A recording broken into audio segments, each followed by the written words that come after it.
குட்டி சாத்தா இப்படி தனியா உட்காந்து ஆடிட்டு இருக்கத பார்த்தா பயமா இருக்காதா? என்னம்மா நீங்க என்னென்னமோ சொல்றீங்க? இப்படி விடுறது சரியில்லம்மா. ஏய் மீனா, என்னத்த என்ன நொண்ணாத்த? பேசுறதெல்லாம் கேட்டுட்டு தானே இருந்த.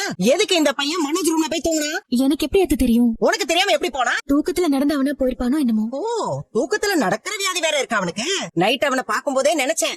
ஆனா நான் பாக்கும்போது உட்காந்துருந்தா நடக்கலையே. இவனுக்கு தூக்கத்துல உட்காந்துக்கிற வியாதி இருக்கு போல இருக்கு. என்ன வாங்க உங்களுக்கு? கிறிஷ் உள்ள போய் தூங்கிட்டானாங்க. சரி அதுக்கு என்ன இப்ப? எழுந்து பாத்ரூம் போயிருந்திருப்பா. அப்படியே தூக்க காலத்துல அங்கேயே தூங்கி இருந்திருப்பா. சொல்லு ஸ்ருதி. என்ன சொல்லணும்? ஏய் நீ தானே கால் பண்ண, என்ன சொல்லணும்னு கேக்குற? உன் பாஸ் நீத்து என்ன நினைச்சிட்டு இருக்கா? ஏன் இப்ப என்ன பிரச்சனை? அவ எனக்கு நீயும் அவளும் ஒண்ணா எடுத்துட்டு போட்டோவை சென்ட் பண்ணிருக்கா. என்னது நாங்க ஒண்ணா எடுத்துக்கிட்டதா? அதான் அந்த ஃபுட் ஃபெஸ்டிவலுக்கு போறீங்கன்னு ஒரு போஸ்டர் அனுப்பியிருக்கா. இன்னும் நல்லா க்ளோஸா நின்னு போட்டோ எடுத்துக்க வேண்டியதானே? இப்ப எதுக்கு இப்படி எல்லாம் பேசிட்டு இருக்க? வேற எப்படி பேசணும்? ஏய் அந்த ஃபெஸ்டிவல் நடத்துறவங்க ஒரு பிரஸ் மீட் வச்சாங்க, அதுல எடுத்த போட்டோ தான் அது. பப்ளிக்கா எடுத்துக்கிட்டது, தனியா ஒண்ணு எடுக்கலையே. அதுக்கு இப்படி க்ளோஸா தான் போட்டோ எடுப்பீங்களா? நான் ஒன்னும் போஸ்ட் எல்லாம் கொடுக்கல. அவங்க நார்மலா ஒரு சந்தோஷத்துல ஹக் பண்ணாங்க. அது ஃபியூ செகண்ட்ஸ் கூட இருக்காது, அதுக்குள்ள பிரஸ்ல போட்டோ எடுத்துட்டாங்க. ஓ, அப்ப இந்த போட்டோ மீடியால எல்லாம் வரப்போதா? இப்ப என்ன என் மேல சந்தேகப்படுறியா?